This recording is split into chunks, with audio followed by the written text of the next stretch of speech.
I'm Jeff Eisenach. I'm a visiting scholar here at the American Enterprise Institute, and where we've been doing a lot of work on technology policy over the past few years, and particularly over the past couple of years, have done a lot of work on thinking about a global internet strategy for the U.S. going forward. Trying to understand the economics, the national security dimensions, the foreign policy dimensions, the trade dimensions of America's policy in cyberspace. As we've gone through that process, those issues seem to have risen up in the national dialogue, become more, I don't know, more important than they were before, but certainly more prominent and more visible than they were before. And I say that because when we began the process of putting together the event this morning, I guess a couple of months ago, the news of the day was not quite so dominated by the issues that we're going to talk about this morning as it has been in the last few weeks, in particular the last 24 and 48 hours, as we appear to be actually in a cool but nevertheless active cyber war with the former Soviet Union, the Russian Republic. So that and many other topics like that will be part of our conversation today, and it's a tremendous honor that we have here with us Curtis Dukes, who is the Deputy National Manager for National Security Systems at the National Security Agency. DNM is charged with securing systems that handle classified information or are otherwise critical to military and intelligence activities. So in his capacity, Curt oversees the activities of what's called the Information Assurance Directorate. The precise budget and resources associated with which are classified, but a very substantial set of capabilities and people within our NSA, arguably the most capable defensive, I hope, the most capable cyber defense organization on the planet today. So in that capacity, as you can imagine, he's been involved in a lot of things that you've been reading about in the newspapers, and we're looking forward to his presentation today on a view from the front lines in what's going on in cyberspace and cyber war. And then we'll have some Q&A, which I'll start out and then open it up for a Q&A from the audience. So tremendous pleasure for me to welcome Curtis Dukes. Curt, come on up. Thank you.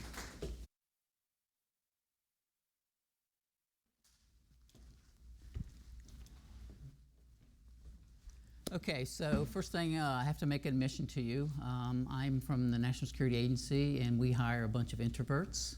And so the second admission I have for you is I'm from the South, so English is not my first language. So please pardon any foibles I may have in the spoken language with that. So as Jeff indicated, I'm a senior officer at the National Security Agency. I've been employed there for just over 32 years. The bulk of that time was in what we call the information assurance or cybersecurity mission space. I have done tours also in the signals intelligence mission. I'm here today to talk to you about the last 24 months when it comes to cybersecurity, cyber incident response, mitigation, and then maybe tee off a little bit about changes we should be thinking about and how we do cyber defense for the nation. So I have 4 slides. The first one is the introductory slide. I've kind of gone through that. I want to start and talk about 3 cyber trends, and then actually walk you through the attacker's life cycle. Then followed up with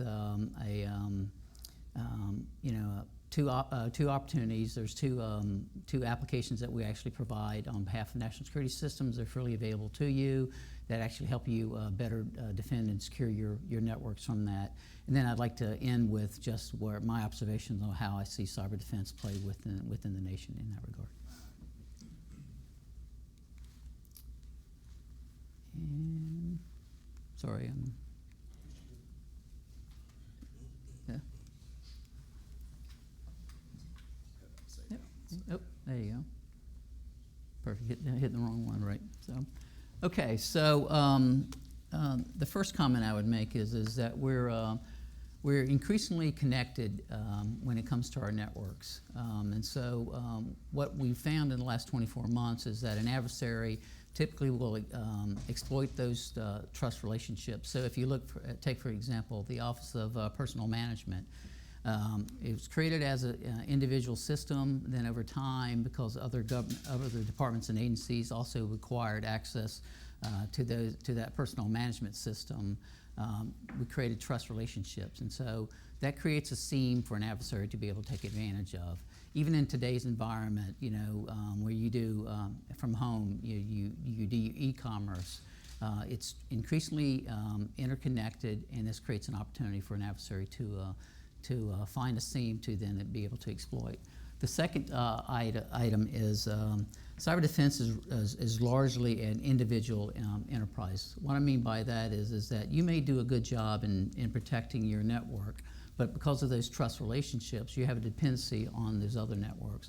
And they may not be practicing the same level of security that you would like to see in that regard. And so it really does come down to you, the individual, and you, the individual system owner, to actually start looking at that entire ecosystem.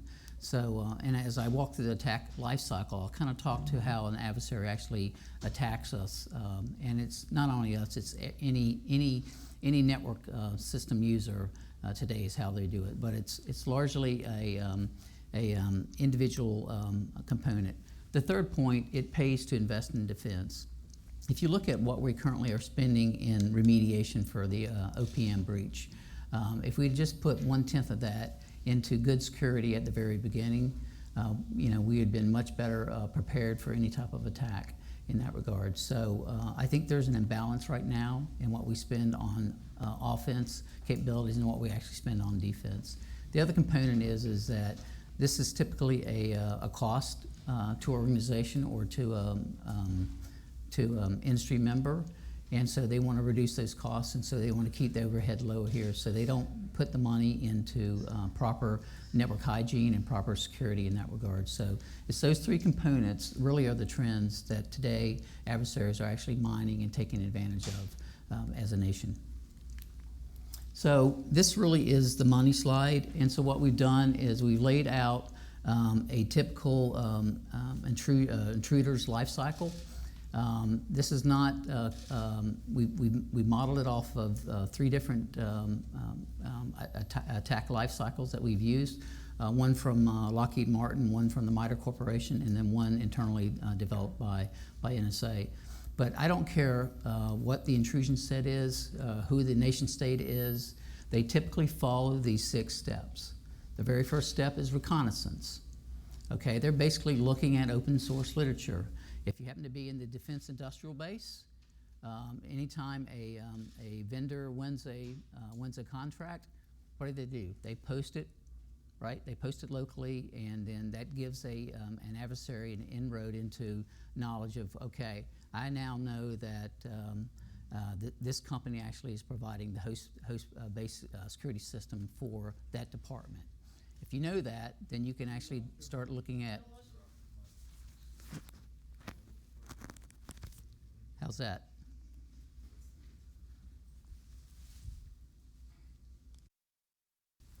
Is that any better? I think it's better. Okay. Okay, so reconnaissance. So basically, it's just them looking around at open source, seeing what's available to them. And it doesn't matter, we do it to ourselves. Another example is that we post on our websites who the system administrators are, who's the CISO, and things of that nature for that. That gives an adversary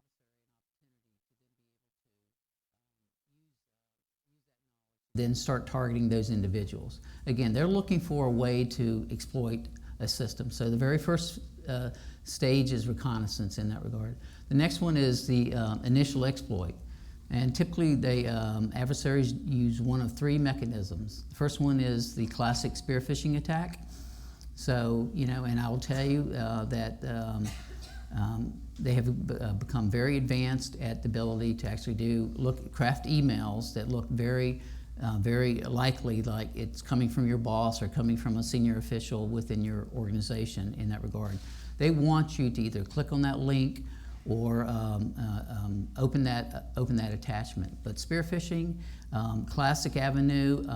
I can't tell you how often how successful it is. It's highly successful in that regard, and they're going to continue to use it until we actually remove that as a capability for them.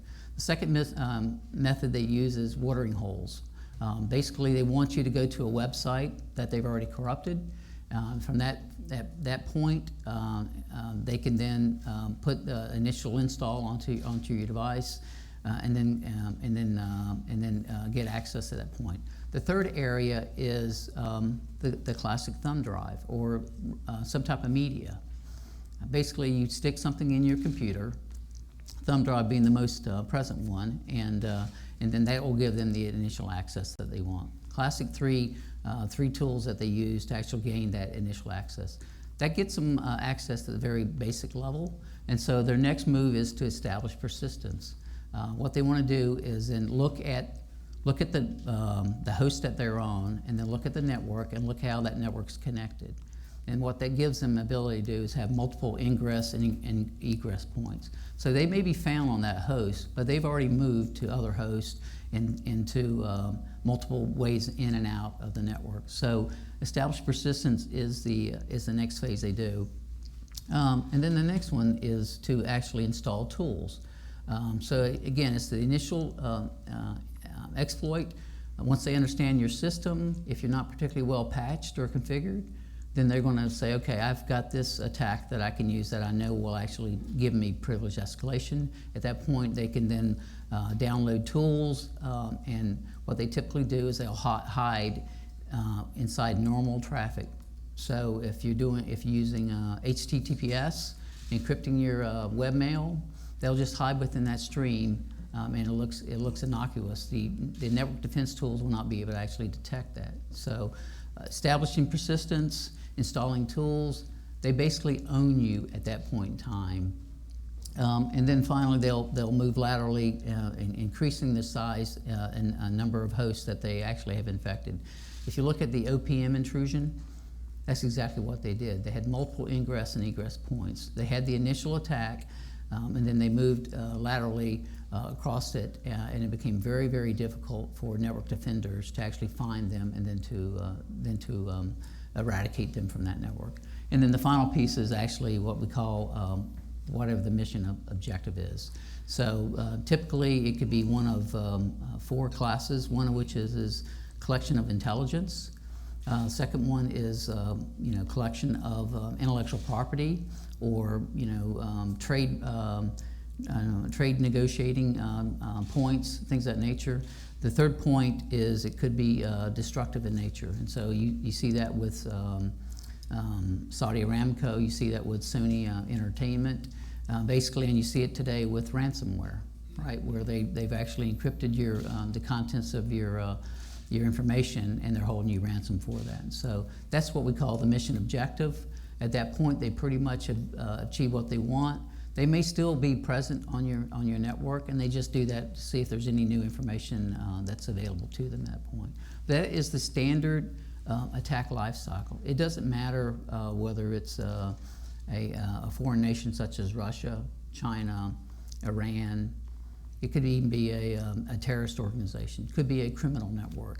They tend to follow the exact same life cycle in that regard. So as you understand that, then on the bottom what we try to do is say what tools, what are mitigations you could actually employ to actually help protect yourself against this type of attacker's life cycle. So back to initial exploit, you could enable exploitation features.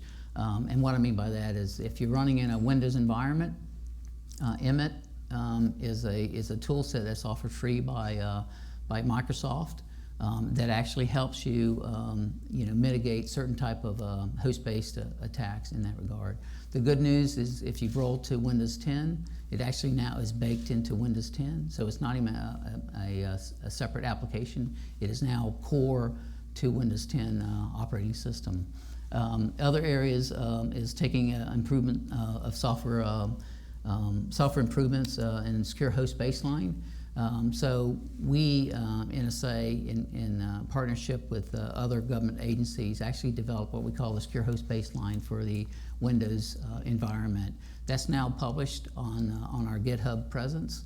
So if you want to just take that down, you could actually see how the Department of Defense actually protects, or builds a secure baseline for the Windows 10 operating system for that in that regard. Establish persistence. Implement application whitelisting. Again, there are a number of companies that offer this as a free service, or you can actually buy it as a third-party application. But basically saying these are the known good websites. Anything outside of that known good, those known good applications, I'm just going to block as a matter of practice. And so over time, you kind of refine what's known, and you actually anything outside of that would not be allowed on your host at that point. Implementing intrusion prevention systems.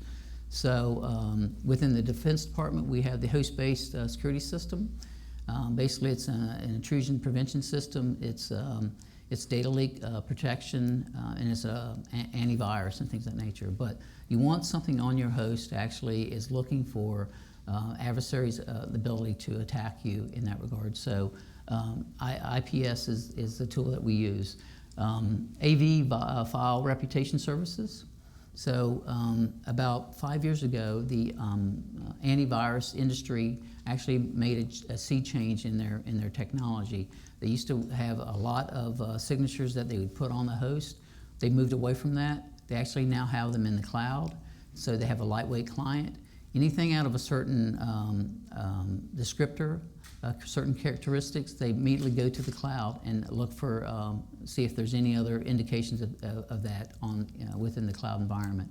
What that gives you the ability to do is that look globally for malware. And so you can get the most latest signatures for malware by going to this cloud-based presence. So reputation services are huge now. The other areas, DNS, reputation services. So adversaries like to hide and fake who they actually are. And so with DNS, you can actually, with this reputation service, you'd actually know exactly where, what this website, or what this website, or what this IP address actually maps back to in that regard. So it's actually a pretty impactful tool that you should use. And then the moving laterally, controlling admin privileges. I go back to Reconnaissance. I talk about if they know who the admins are, that's who they're going to target. Why?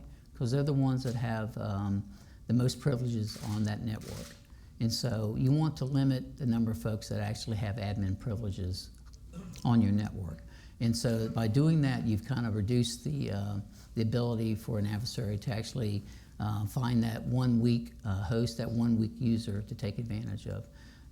And so there's a range of admins that you can save for a number of hosts that you have on your network in that regard. And then the other key piece here is segregating your networks.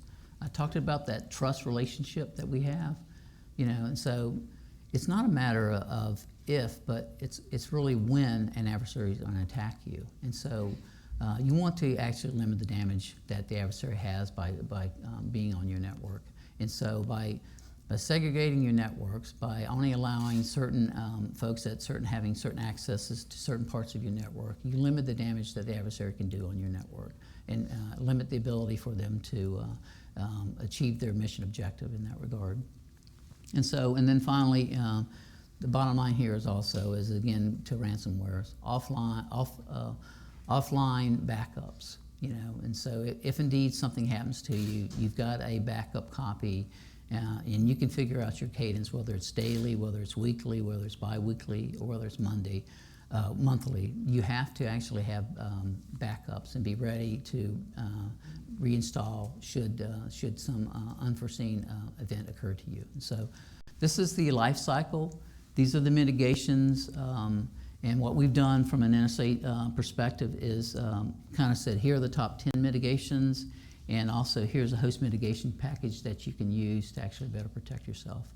My focus is primarily on what we call national security systems, but you know what? The good news is that the same guidance actually applies to both commercial industry as well as the home users as well.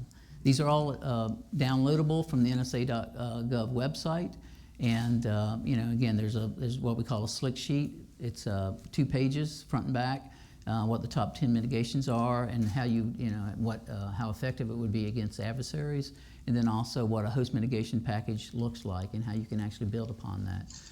Again, it's available off the NSA.gov website. Okay, so now let me talk a little bit about the last 24 months. We've been involved in almost every major intrusion that the U.S. government has had. And so you can think of either OPM, EOP, State Department, the Department of Defense Joint Staff Network. There were two commercial companies that did background investigations on behalf of the U.S. government. Every one of those, we had to respond to it. Now, within NSA, my authorities are limited to national security systems. However, I have the ability to support the Department of Homeland Security and FBI through what we call a Request for Technical Service, RTS. And that gives me the ability to be deputized under their authorities to come in and actually help with incident response. They are the lead. I'm there to assist them in that regard. And so in the last 24 months, not one zero-day has been used against each one of those major intrusions. Basically, the adversary took advantage of poorly secured, poorly patched systems. Once they had that initial foothold, they then elevated privileges and then moved to mission objective, which was either exfiltration of PII information, exfiltration of intelligence, or in Sony's case, the actual destruction of host in that regard. But the key point here is not one zero-day was used in the last 24 months. So we talk a lot about zero days, we talk about shadow brokers, things of that nature, but so far we haven't actually changed the equation for the adversary.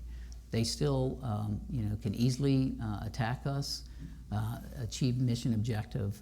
I want to actually raise the cost, and so that's why my attack life cycle and the mitigations I have in there, I actually want us to start using that to actually raise the cost to the adversary. They'll have to then start using zero days against us, and that will help industry better prepare us, for those type of attacks in that regard. The other key point here is that when I look at the nation, again, my responsibilities for national security systems, Department of Homeland Security does it for the rest of the government, and then FBI investigates every cybercrime as a crime in that regard. And so as we orchestrate across those 3 departments and agencies, what we find is we're suboptimal. And by the time we actually respond to an intrusion, it takes hours to days. By then, in cyber time, the adversary's already met their objective in that regard. And so I think as a nation, we have to rethink how we actually organize when we do cyber defense to protect the whole of the nation. Not only government, but also increasingly our key industry sectors, the IT, the energy sectors, things of that nature. And so we have to actually do more to actually protect this nation in this regard. And so I think, as we look forward to a new administration, we need to rethink how we actually are doing cyber defense on behalf of the nation. So with that, I'm going to conclude my remarks, and I think I'll walk over there.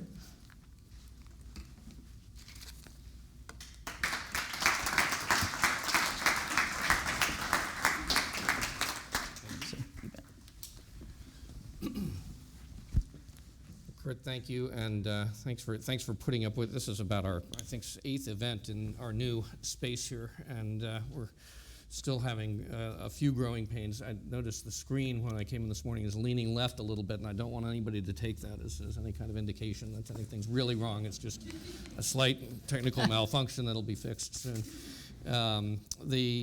So thank you for all that. Let me just ask a couple of questions, and then I want to turn to the audience because I'm sure there are going to be a lot of questions out in the audience. But let's start with maybe a sensitive subject. In the last couple of weeks, there have been reports, first the shadow brokers exploit, and then there's been a Booz Allen consultant arrested recently, and there's press reports kind of asking the question, are they related? And really, maybe more importantly, what is the extent of the damage? And just as background, what's publicly reported is that some of NSA's offensive capabilities have been compromised.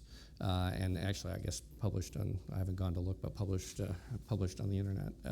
So what's the consequence of the, I guess, what happened? And it's little of concern, obviously, that can happen. And then, how serious do you think the consequences are? Yep. So first thing, I'll have to somewhat limit my remarks because it is an ongoing criminal investigation in that regard. As you've alluded to, a individual that was employed by Booz Allen Hamilton has been charged with not properly maintaining classified information in that regard. I can't speak to whether or not what he had is actually what was posted on the shadow brokers site in that regard. But what I can say is that there were a number of Zerodays that were actually included in that posting. Since they were posted, both Cisco and Juniper and two other companies actually have issued patches for those Zerodays in that regard. So back to good cyber hygiene. I would urge you, if you are an IT expert or in the IT sector or a system administrator, and you're running either Cisco or Juniper kit in your infrastructure, I would highly advise you to download those patches that have been made available to us in that regard. The other key point I think this kind of demonstrates is that there's actually a market for Zerodays globally in this regard. And so increasingly, and it kind of goes to how we do vulnerability equities process within this country. But there is a market for these type of exploits. And they'll sell them to either criminal networks, they'll sell them to government, they'll sell them to possibly to individuals in that regard. And so that's what you actually see here is them trying to find yet another market for a class of Zerodays in that regard. But I can't speak to whether or not they're actually NSA tools or not in that regard.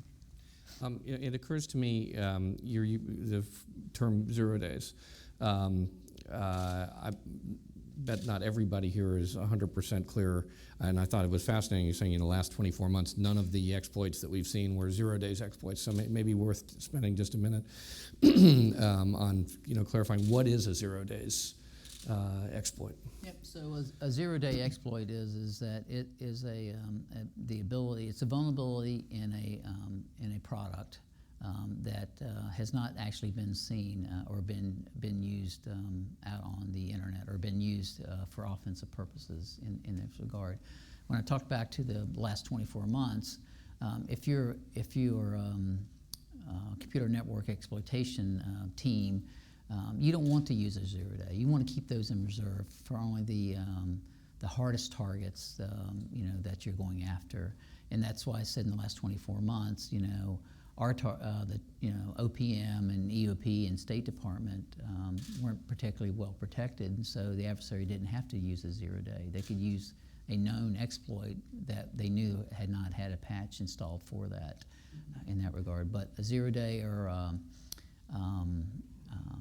typically are held in reserve and are only used on the most hardest problems. The other point I'll tell you is that the IT sector is actually getting pretty good about in their software development practices, and the number of vulnerabilities in their products is actually fewer and fewer. And so so these things are very precious and are high commodity capabilities, and so that's why he said you keep them in reserve and you only go after your most difficult target with them. This is a quickie, but so did we shut down Julian Assange's? I know you can't answer the question, but did we shut down Julian Assange's internet access, or did somebody in the Ecuadorian embassy just pull the plug out of the wall? Could be either. Thank you. I can't answer that. The curiosity got the better of me there.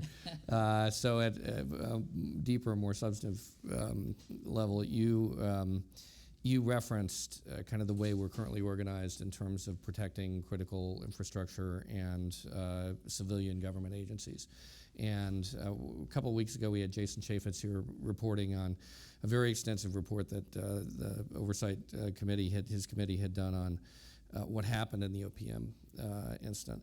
And what was interesting to me is that it barely mention Department of Homeland Security and really didn't mention NSA's role at all. And yet I am aware that there are these requests for technical assistance and the ability to bring, I think of you and your guys as the A-team, onto the playing field. And so can you tell us what you can about both more generally, how that works today, how it could be made to work better, and then particularly in the context of the OPM experience, were to the extent you can, were you guys engaged, and how did that? Yep. So the easy part of that. So absolutely, we were engaged in the OPM incident response and mitigation activity. It was led by the Department of Homeland Security, but there was a large NSA information assurance contingent that was supporting the incident response. I'm a little biased, but I actually think we are the best network defenders in the nation, and so that's why we were called in to provide that assistance. To the broader question, I talked about, again, I'm limited in my authorities to national security systems. National security systems being anything, a system that's processing confidential all the way up to top secret information. The one exception being the Department of Defense's unclassified network, they call it NIPRNet. That's also, they've determined that, or they consider that a national security system. So we provide those set of security best practices and guidance for that network as well. And so, but that's a very small portion of the United States government. And so DHS has responsibility in partnership with the Department of Commerce to provide the best, the standards for the rest of those government systems. The good news is there's a lot of synergy between the two organizations, and what those set of standards are. The bad news is that when we actually have to do incident response, and again, if you look at the last 24 months, we've done a fair amount of that. By the time we fill out the paperwork that would then allow NSA to provide assistance, again, it's typically days to a week before we can actually respond to some type of activity, and by the time we get into there, what we find is that there's not a clear understanding of what the actual network looks like, and then how we go about determining whether the adversary is still present on the network, and then what the mitigation strategy would be for that. And then the final piece of that is that every one of these events is a potential criminal activity, and so you have law enforcement there, FBI, that's kind of orchestrating through that. So you can imagine with three well-respected departments and agencies just trying to define a leadership role between those three organizations. Who's in charge? Is it always going to be a criminal matter, or is it when it's non-national security, is it DHS, or when it's national security, is it NSA? And by the time we get that all sorted out, again, we're at a disadvantage when it comes to an adversary and how they can attack us in that regard. And so I'm now firmly convinced that we need to rethink how we do cyber defense as a nation. Possibly even going so far as that we unite under pieces of those three organizations into one organization that does it on behalf of the whole of government. I'll give you one final example, and that has to do with the United Kingdom recently stood up their National Cybersecurity Center, right? And so even though the government employees are coming from GCHQ, which is the equivalent of NSA in the UK, they're doing it for the whole of the government. Key point here, the whole of the government. It's one entity, they're in charge. I think it's a model that we need to look at, possibly explore, and how that best aligns with how we do cyber defense on behalf of the nation in that regard. So let me pick up with that, and I'm going to ask, I think, one more question, and then we'll turn it over to the audience. But let me pick up with that, and just ask you to comment on, I think, the piece of all of this that concerns me the most, and kind of a gestalt in the process of studying all of this. One day you wake up and you go, oh my goodness. We all tend to think of this, at least I came into this thinking of the problems as problems of intelligence gathering, of exfiltration of information, of data issues. But as the Stuxnet incident showed, maybe most clearly, and Sony and Aramco and others, the other concern, and maybe the bigger concern, is kinetic effect. And so, we all think, oh, they stole our email addresses, or they stole our, politically sensitive emails. Fine, but the ability to have an effect in the kinetic world, in which everything from power plants to air traffic control systems to water plants, et cetera, are all operated using cyber. So as you think about cyber defense, how realistic, I guess, do you think the concern about a potential kinetic effects attack in cyber, how realistic are those concerns? Yeah, so I'll say increasingly I am concerned about it, and here's why. It goes back to the first bullet on the cyber trends, right? Connected. We're richly connected now, and so for all the right reasons, the providers of some of the critical infrastructure, for cost reasons, they've decided it's easier to remotely manage part of that critical infrastructure through the internet, or they connected their management system to the distribution system for that critical infrastructure in that regard. And so that connectivity provides an opportunity for an adversary to then have some type of response to that critical infrastructure, and it could be as simple as going after a power plant. It could be, as you point out, Stuxnet. It went after an industrial control system. Again, these things are all reachable, IP addressable, reachable remotely, and so if an adversary knows that, they're going to attempt to do things of that nature. It could be as simple as possibly, maybe, switching. Even today, a lot of our railroads now do automated switching and things of that nature. And so you could flip a switch there, and create loss of life or destruction of property in that regard. So I think increasingly it is a concern for us. I would tell you that any owner and provider of critical infrastructure, they ought to look really hard at whether or not they actually need to connect, that core critical infrastructure to the internet, or can they manage it via another means that would deny an access path for an adversary. Well, let me go to the audience, and I think Claude Barfield may have a question, so we'll start with Claude, and then we'll come back over this way. Thank you, and thanks for coming today. Claude Barfield with the American Enterprise Institute. A first preliminary non-question. I wish you'd say a little bit more at some point, maybe somebody will ask you, about the recent criticism of the NSA in the Zerodays relating to the documents that were dumped out a month or so ago, holding those allegedly and not tipping off Cisco, just to get an answer on that. My question has to do a little bit broader. Most of the attention in the last months has been on U.S.-Russian relations, but I think the next president's going to have to deal with a much broader set of questions related to China, which is both a technological power as well as security power. And my question really is a technical one. I'm not trying to draw you into policy discussions.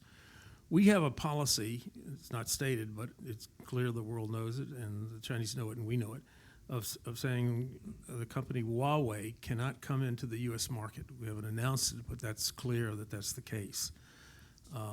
Obviously, there's some thought that it would be a security risk. From a technical point of view, given the world we live in today and where Huawei is around the world, how much safer are we for excluding Huawei from our market when it is all around us? What are the things that one would have to take into account? What could they do? And what, if you're making this decision or advising the government, there are trade-offs here. What are the kinds of things that we need to look at in making that decision later? Yeah, so the first comment is thank you. I'm a computer scientist by formal education, so policy's not my thing. If you want me to program in Python, I'm there with you. But setting policy, it's not my forte. But to your point, we live in a global economy today, and so Huawei, if you look at that company and from its roots up to present day, I won't get into whether or not they actually stole intellectual property from Cisco. I'll leave that to others to decide. But if you look at their current network infrastructure kit today, primarily in the 4 and 4.5 generation communications standards. It's actually very cutting edge, and so I think as a nation, and again with a global economy, because if we make a stance that we won't allow Huawei here in the U.S., then you can likewise see that other nations may make a similar stance to protect their own industrial base. I think it should be an open market, and I believe that we should allow the best of breed to win when it comes to technology. Having said that, I am increasingly worried about supply chain and risk management, and just making sure that to deny an adversary the ability to potentially attack us, through a global supply chain. And so, I think we need to put in certain. Should Huawei win the next generation infrastructure bids that some of our communication service providers are not currently going out on tender with. Then we need to set in proper controls so that we can actually make sure that that product does only what it's intended to do, and only that in that regard. But bottom line here is we're a global economy. Our economy thrives when we sell overseas, and we should welcome other products into our country as long as they meet our security requirements. Could you talk about the controls? What is it that you would do to agree to let them in? What would then they have to? What would then they have to do? What kind of controls? Well, I mean, it could be a range of things. I mean, on one extreme, it could be similar to what the United Kingdom did. They've created a cell where they actually do an assessment of that kit before they put it into their infrastructure. It could be that we've set up a number of requirements from a supply chain risk management perspective, and they have to attest that they meet those requirements. Not only that company, but all companies if you're going to sell into this country. And then we have the ability to periodically review that they actually are following that supply chain risk management framework that's been established. It could be that we want to actually not allow it in certain parts of our infrastructure, or that we do. I mean, so I think there's a range of options available to us. It's up to the administration to figure out what are those set of requirements or controls that we want to place on when it comes to foreign developed kit that would be used within the U.S. But be careful here, because if we're going to do that, then we also should open that up so that all nations agree to what that set of supply chain risk management processes are. What you don't want to do is have 26 nations or 30 nations coming up with their own supply chain risk management approaches. I think we as as a collective can come up to what would be suitable in a global marketplace. So can I just cut to the nut of that, or to go with the next step on? So the 'cause this is a fascinating debate, obviously, and an important one. So the story on that for a long time has been the United States be the last people in the world who would have any interest in setting up a system like you just described, because the fact of the matter is we've been very successful having American manufacturers building in backdoors for American intelligence agencies over the years. So as the story goes, NSA will be the first one to oppose that kind of approach. Is that shifting? Has that shifted? Have I got that wrong, or has it shifted, or how do we think about that? Yeah. So obviously, I won't talk about what's reported in the press, whether it's factual or not. I'll leave that to others to discuss in that regard. But I think, again, if you believe that we are now a global marketplace, and if you look at this class of technology, there's not one vendor left in North America. The last vendor was Nortel, and they exited the market, I don't know, 7-10 years ago. In that regard, typically you have 2 or 3 vendors in Europe, and you have two vendors in China and one in Korea and South Korea. That's your marketplace now for this class of technology, and so I think as we move to a more as we as a nation and we with our entrepreneurial and innovative spirit, as we continue to build capabilities, then we want to sell them globally, and so we've got to come to terms with that as a nation. Now let's go right here. And please state your name and affiliation. Thank you. Patrick Tucker with Defense One. You just discussed your role in responding to the 2015 attack on the Joint Chiefs of Staff non-classified email system. The cybersecurity community has attributed that attack to a group called APT9, which works with a similar group called APT8. What can you tell us about these two groups? For instance, has the NSA been able to identify specific individuals that are associated with these groups, specific buildings or locations, and how strong is the attribution back to a nation-state actor? Thanks. So first comment is that I would be remiss. It was U.S. Cyber Command led with strong support from NSA, the Information Assurance at the time Information Assurance Director, supporting the incident response and mitigation for that. But U.S. Cyber Command led the response activity. We provided technical assistance to them. So just that clarification. I apologize. I can't get into who we believe the actor or actors were within that compromise. Well, can you discuss how much you know about them, though? Do you have the names of specific people in mind, that sort of thing, without giving away the details of who? Well, I can say that we have a large number of intrusion sets that we track any given day, and as we see new incidents come up, we compare that to the existing set of intrusion sets that we know about, and then try to gain attribution for that. Sometimes we have high confidence, and we actually report that, and then the administration makes a decision on whether or not they actually want to expose that. So, for example, Sony Entertainment, administration exposed that it was a North Korean attack in that regard. I'm not aware that we've actually formally acknowledged who the adversary was that did the Joint Staff Network intrusion. Let's go right here. We'll stay at the same table. Stephen Nikes, a research analyst at the Carnegie Endowment next door. I wonder if you could talk a little bit about a technical question from an information assurance perspective, the data integrity as opposed to, as a result of manipulation as opposed to from exfiltration or destruction or denial effects. What proactively can be done to protect data integrity from manipulation, and from a mitigation perspective, like you were talking about, what can be done to identify data that was manipulated? I know there's been some discussion around this of blockchain technology. Mm-hmm. Yeah.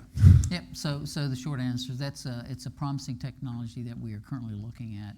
I'll say this about data integrity. I think that increasingly is gaining in importance, and what's going to really kick this off is the Internet of Things, right? And so you've got hundreds, thousands of sensors all collecting telemetry, and so you want some assurance that that data is actually accurate, that you're receiving in that regard. And so I think that I think that's going to kick off an entire new set of research agenda on precisely your points, which are how do you actually validate that the data actually is accurate? I mean, our approach historically has been with cryptographic devices that we develop, and then produce in that regard. We look at both integrity, confidentiality, and availability in that regard. And so we feel confident that at least the data, if it's on a classified network, has been protected, and unless there's a malicious insider that's purposely manipulating the data, but then in transit it would be protected and it would be available to the warfighter in that regard. But I do believe it's an area of increasing importance, and I think what's really going to drive that is Internet of Things. Yeah, quickly. You just discussed the trust but verify system for a network, whereas as long as there's not a malicious insider. Is there any interest as a standard in moving towards a zero trust network? I think there's research going on in that area. I don't know that we're there yet. Simply because we've got just some basic hygiene, cyber hygiene things that we've got to do first to actually better protect our networks. I will kind of go back to this insider threat. Again, I kind of alluded to it in some of the trends.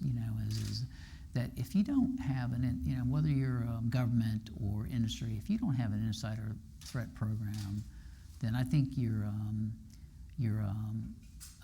not practicing good cyber hygiene in that regard. I think that's a key component of this. Either you can say, I'm going to do these certain controls. I'm going to kind of understand who you are and how you operate on the network, and that kind of helps build some assurance, some integrity in how you operate on that network. But these are all possible research avenues available to us. But again, I think we've got some basics that we got to get right first as a nation. So. Well, let's continue on around through into the middle here. Next gentleman, and we'll come back. Hi, Mark Pomerleau with C4ISRNet. You just touched on this a moment ago, but given that the intrusion lifecycle is the same across threat actors, given your understanding of that lifecycle, how does that aid or complicate your understanding of certain actors as it applies to attribution? Or from a purely defensive aspect, does that even matter?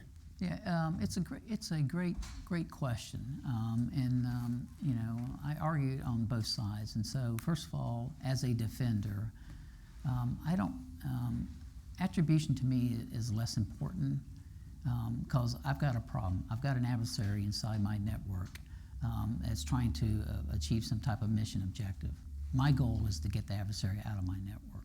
So whether it's APT8 or APT9, whether it's a nation state or criminal network, at that point I just want to stop the loss in my network.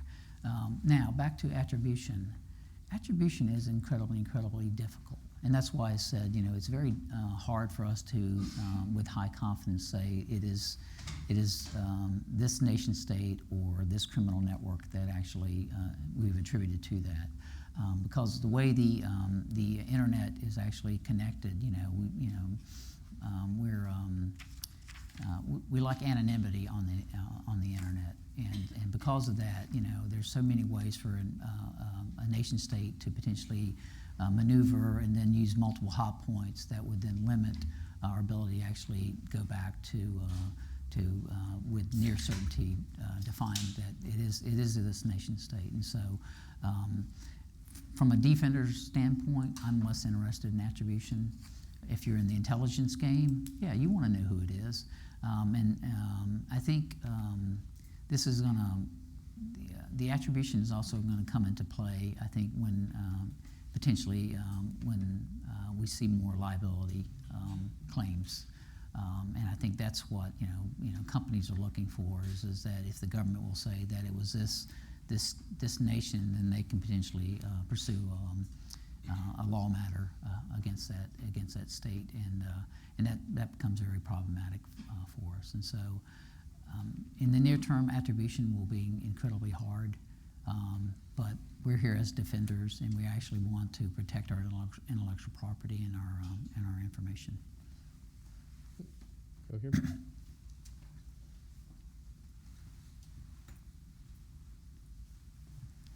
Mark Brodsky, retired physicist and engineer. This is a related question to the attribution. I mean, you described a lot of defensive measures, but in any contest, offense is part of the strategy. And if you're a network operator, you're at a loss if you're only on the defensive. Attribution being difficult, where are the resources that a network should have to go on the offensive? Should there be an investment? Is there anything you could invest in? Yeah, so I'll say this. I think there's an imbalance right now in what we spend on defense compared to what we spend on offense. And the question of the day for senior leaders is what is that balance between offense and defense? Can you afford to lose the amount of information that we currently are losing? If you were in the private sector, do you want your code base stolen? In that regard, if that's your key data elements in that regard. So I think there's imbalance, and I think there needs to be some shifting in that imbalance. If you're a network operator, at some point, there's certain things that you could do. I've referenced DNS filtering, IP filtering. I mean, there's things that that I believe they could do as a first order that would make it harder for an adversary to attack us. And it also kind of goes to it would help from an attribution standpoint. My belief is those things are probably low cost for those carriers to do for us in that regard. But no, I think right now there is an imbalance in offense and defense. And again, I look at it from both a government and from a private sector perspective. I just look at the budget within the intelligence community for offense and the budget in the intelligence community for defense. There's an imbalance there. I look at it from the private sector. It's a cost to a company to provide that level of security. But again, if they don't want their data stolen, then they actually need to incur some costs there. That's a good opportunity. You want to just play off of that and talk a little bit about the role that active defense is playing in, because I think it's not just a slogan so much anymore as an active, it is a substantial part of the strategy. Yeah, so we've been looking at active cyber defense for probably 5 years now, kind of working through that. There were some basic pieces that were missing early on, and we actually are starting to see them today. Primarily it's in the area of, if you will, a security orchestrator between defenses at the boundary all the way down to the end user device. And so you actually want to get to a point where, based on a playbook, and so if you see these three or four things, then you have moderate to high confidence that it's probably this type of attack, and then you can actually have some type of automated response from that. We've been actually testing some of these playbooks out at Johns Hopkins University Applied Physics Lab, but we also have been engaging industry. There's a couple of small companies that are in the security orchestration business. And so what we've done there is also we've identified a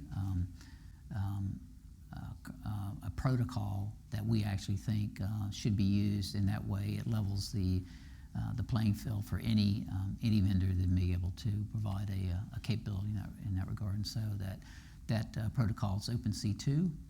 And is currently going through the standards process right now. But what we will do from an acquisition standpoint is we'll require that in order for national security systems to buy security products, we want to see OpenC2 as a protocol that's supported by those commercial products, and that will allow us to help automate some of these response actions. Key point here is you got to get the humans out of the loop.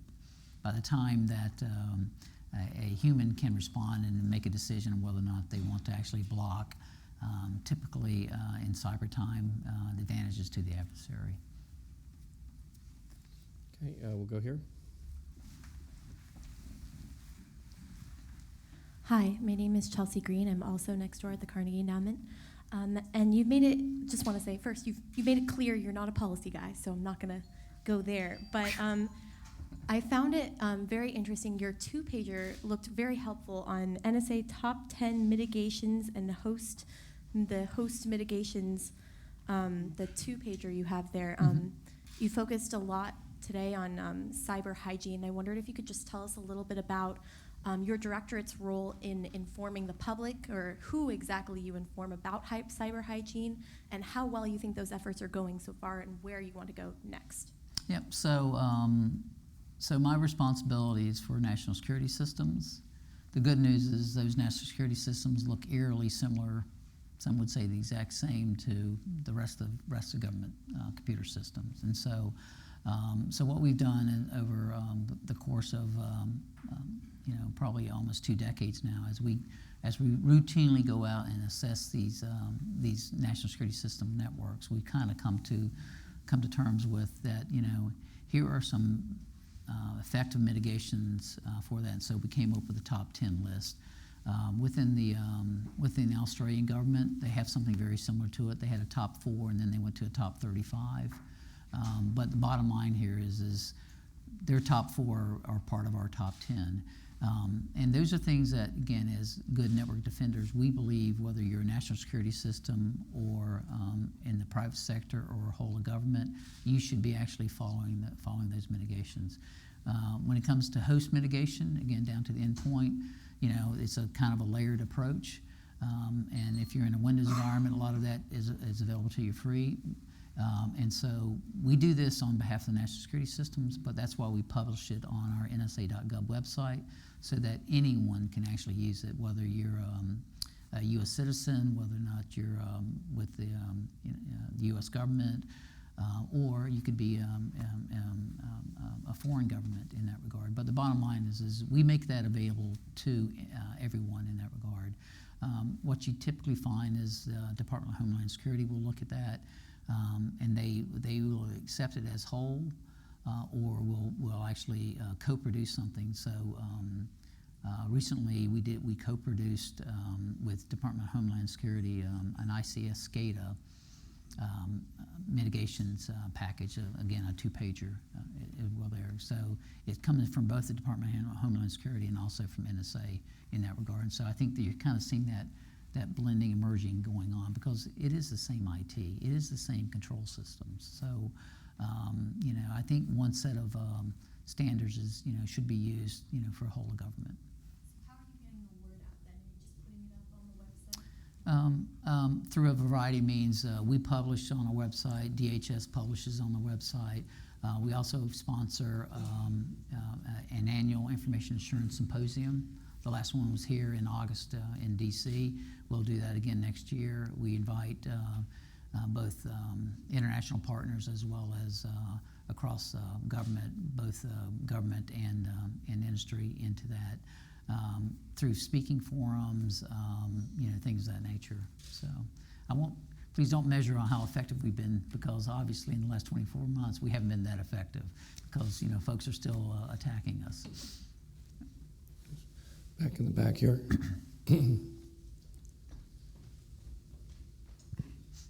Thank you. Andrea Glorioso from the delegation of the European Union to the US. And first of all, I would like to thank you, sir, and the AEI for organizing this presentation. I think it's very, very important that agencies such as the NSA in the US, but also in Europe, make it clearer to the public on what their actual mission is, on what they actually do, because there has been, as you very well know, there has been a lot of confusion, and that doesn't help proper conversation, certainly across the Atlantic. Now, a question, I would like to go back to the point of defensive versus offensive measures that you and other participants touch upon, and specifically the issue on how do we deal with vulnerabilities and the vulnerability disclosure process, whether that's 0 days or not, well, by definition, until they're disclosed, they are, in fact, 0 days. Now, I understand that you cannot talk about policy. I cannot either. In Brussels, we usually say that's above my pay grade, so I will not touch upon the policy aspect. But can I ask you if you have a feeling that the technical parameters of what constitutes or when a certain vulnerability should actually be shared within which circles, with the lies or not, are those technical parameters, in your opinion, clear? Because not all 0 days are the same, and we cannot put a 0 day that touches upon 0.0015% of the installed base is different from a 0 day which touches upon the kernel of Windows system. Yeah. That's just a silly example. So again, to reiterate, my question is not about the policy decision, which is for the White House in your case, for other people in my case. Do you feel that we have clarity on what the technical parameters driving those decisions should be in the US and within the allies, whether that's NATO or other configurations? Yep. So first of all, Claude, he asked you a question, so it's good for you. Probably bad for me, But the first thing I'll say is I think there's good clarity within the U.S. on our vulnerability and equity process. I will say that internal to NSA, again, we have both an offensive and defensive mission. There's good clarity and understanding about roles and responsibilities for how we adjudicate vulnerabilities. As you're aware, we have a computer network exploitation mission, and we have a computer network defense mission in that regard now. And when either side finds a vulnerability, then it's adjudicated, and we look at it, for intel gain loss versus, potential cost to the U.S. In that regard.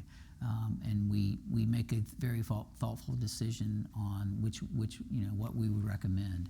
That then goes up to what we call the vulnerability equity process here in the U.S. And Michael Daniel chairs that, and there's representatives from across a range of government departments and agencies, and each department agency votes on whether or not we disseminate that vulnerability or we restrict that vulnerability. So I think it's actually a very thoughtful process. You've heard my deputy director say that in excess of 80-something% of the vulnerabilities are actually disclosed, responsibly disclosed to the vendors so that they can then actually patch and remediate for that. So I do believe it's a thoughtful process that we have here in the U.S. The other point I'll bring up to you is that the U.S. is not in this alone. We're not the only ones that find vulnerabilities. There are a large number of countries that also have a computer network exploitation and computer network defense mission. And they are looking for 0 days or vulnerabilities just like we are. And so what you don't want to do is you don't want to unilaterally disarm this country when it comes to C&E capability, right? So we have to have that thoughtful process because I don't have any assurance that other nations are having a similar thoughtful process. And so I think the way we structured it, both internal to NSA and then also within government, actually works for us. And it is a thoughtful process. The other key point is that we may choose to restrict a vulnerability for offensive purposes, but that doesn't mean we're not also constantly looking for signs whether or not another nation state or criminal network has actually found that same vulnerability and now are using it. And as soon as we see any indications of that, then that decision immediately flips, and we move to disseminate and remediate. So I do think it's a thoughtful process. Go ahead. it just because I should have said it in my question, and I want this to be on the record. I did not imply that the U.S. is the only country doing network exploitation. I'm very clear that a lot of countries, including European countries, are doing that. I'm not speaking on behalf of the EU. It's a personal view. I do believe that the U.S. has the merit of at least, maybe you were forced to, maybe not, but in any case, you are being quite more transparent than other countries that I know of in terms of how do you handle this process. However, I guess that a second observation I will make is, irrespective of whether your vulnerabilities equities process works or not within the country, that's not for me to assess. There will always be an international dimension to it, and the question at a certain point then becomes, what are the parameters through which any country, whether the US or France or the UK or others, decide to share that information, not with the public at large, maybe not even with vendors, but with allies. Because at the end of the day, if we are a military ally, or some of our countries at least are a military ally, and cyber is becoming, or is already a military question, then that kind of conversation will have to be had. Maybe it's already happening, and I'm just not informed of it. It's quite possible, actually. I'll say this: there's a number of coalitions or allies, or partnerships, NATO being one of them, where there is thoughtful decision on how we provide intelligence into that construct. Similarly, in the Pacific Theater as well. So I think there's as prudent and necessary, there is sharing within that in that regard. So yeah, I think to assuage any fears you may have, we're very thoughtful about how we share that within partnerships and coalitions. So can you let me pick up on that and ask you to expand just a little bit on that. I hear a lot about sharing among the Five Eyes, less so outside of that group. Is what we are doing in terms of information sharing and collaboration with our allies sufficient? Are additional institutional reforms needed? What ought to be happening on that front that isn't? So I think it's sufficient. And you bring up the Five Eyes. That's just kind of, I think, how we grew up as a country. We kind of grew into that partnership. But increasingly, and if you look at how we fight as coalitions. And so I think you're finding that even though I can't talk about individual countries, there's a fair amount of sharing going on, and you'd be surprised at how much information is actually shared with other nations when it comes to CT and other threats, in that regard. So I actually think it's a very thoughtful process. It may be, some nations may view it as, disparity in how, is it equal sharing?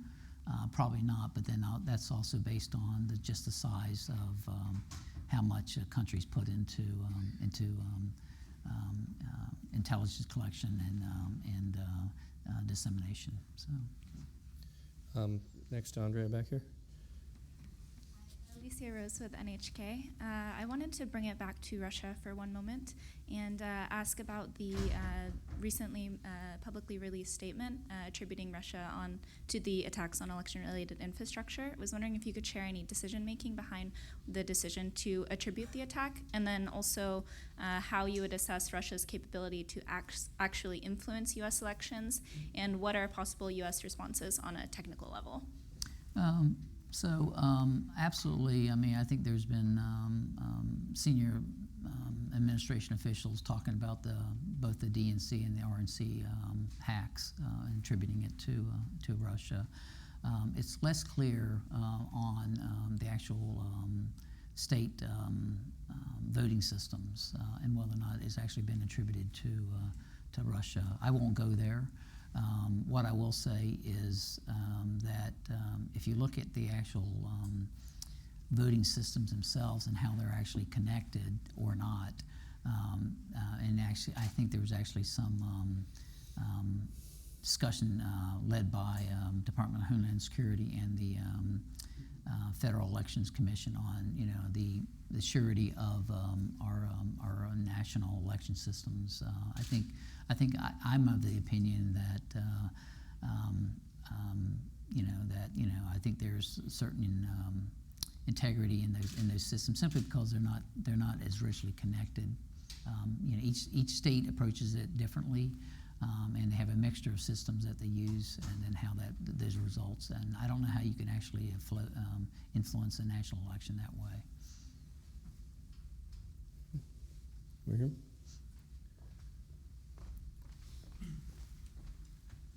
Brian Smith with Beacon Global Strategies.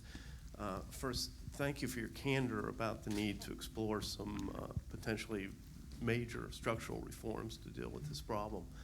About a year and a half ago, the DNI stood up something called the Cyber Threat Intelligence Integration Center, which is kind of perhaps baby steps in this direction. Have you seen any material impact in our ability to share threat information and facilitate a coordinated response with this center?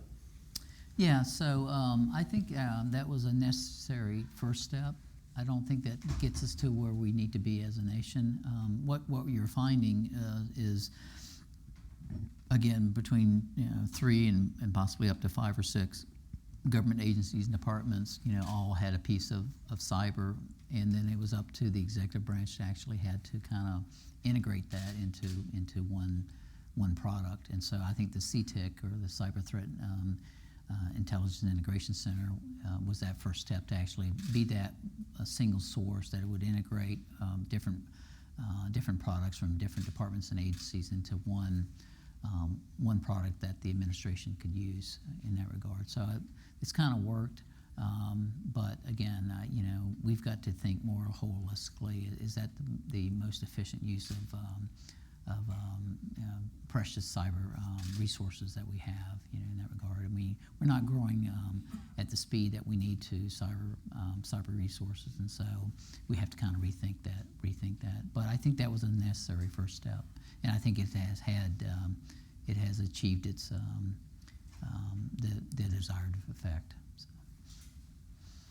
Way back here on the left, I'm biased to the right side of my right side of the audience, but we'll go to the left. Hey, Gary Ashcroft from Third Way. Going to Jeff's earlier question about kinetic concerns, there's been some discussion over the past 2 years, and this last September in Wired especially, about HACMS systems, high assurance cyber military systems that are I guess more protective of more resilient against hacking attacks. So I was wondering, what are the chances of that kind of technology being disseminated beyond the DoD world and into the civilian world in the future? Yeah, that's a great question.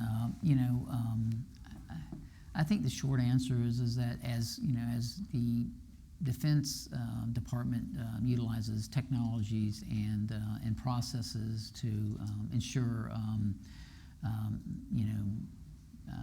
dependable mission execution in the face of a determined cyber adversary, a lot of that actually can be tracked, can be also used in the private sector in that regard. The interesting rub here is that we're willing to spend more, and a lot of which could be process oriented, to ensure that dependable mission execution. Whereas there may be a trade-off in the private sector where they're not willing to spend that amount of money. But a lot of how we go about doing that, is easily transferable to the private sector. It's just whether or not they actually want to pay the cost of that. We have a requirement that we have to provide national leadership communications in a crisis, and we got to make sure that senior leadership has ability to communicate and control our forces in that regard. And so that comes at a cost. When you translate that to critical infrastructure, most of which is privately owned, they may not be willing to make that, and how we influence that is through regulatory requirements on that sector. We'll take one last question if there is one. I'm seeing a dearth of hands, but all right. Well, Curt, thank you so much for being with us today. Thank you. That is all fascinating. We've got a long way to go. Thank you.